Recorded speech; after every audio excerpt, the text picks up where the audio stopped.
flours and gums and starches.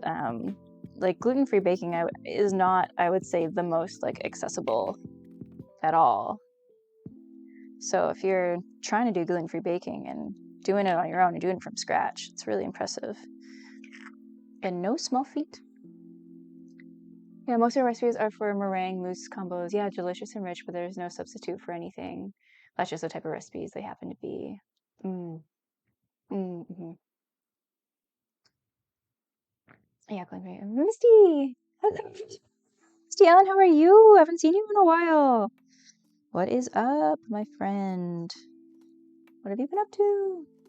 Yeah, jumping Julie, you went to pastry school in 2000, so yeah, none of it was even part of the curriculum when you went. Yeah, I finished my apprenticeship in 2019 or 2020 when I like finally finished all my hours to get my red seal and everything.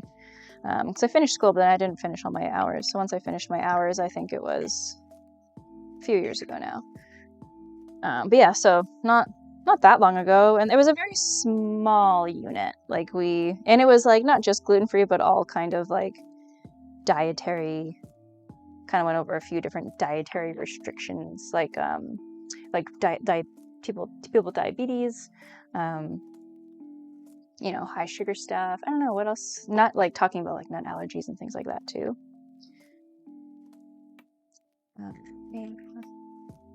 So yeah, I guess that'll just get better and better too.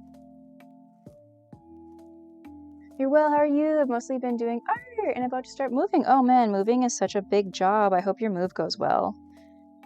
And I hope the move is like exciting. I know sometimes moves are like really exciting. Like maybe you're moving into okay, well, at least that was the last egg I needed. It's got egg yolk all over. Egg separator. It was getting slippery. Yeah, moves can be like an exciting thing, or sometimes moves are not. Sometimes it's like, I've had a lot of times where moving was not fun. It was like, oh, the house I'm living in is selling and I have to leave. It's always fun. Not fun at all. We got all of our egg white needed. I have some egg yolks left over. I'll put these in the fridge for now and figure out. I might freeze these. Or maybe we'll make some strawberry curd next week and I can pop these in the freezer. Oh yeah, I was like, what day is it today? It's April 1st. When I posted that I was going live, I like posted it like, oh, we're making a 1,000, like celebrating 1,000 followers, making a 1,000 follower cake. And then I was like, oh, people are going to think this is a April Fool's joke and they're not going to believe that I actually have 1,000 followers.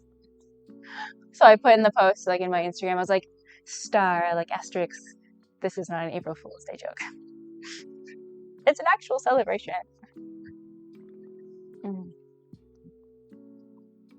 Did you said I typically mix my flours in batches? Oh, so when I make bread, it's pre-mixed. It's annoying to be mixing flours every time. Absolutely. That's a really good. That's, yeah.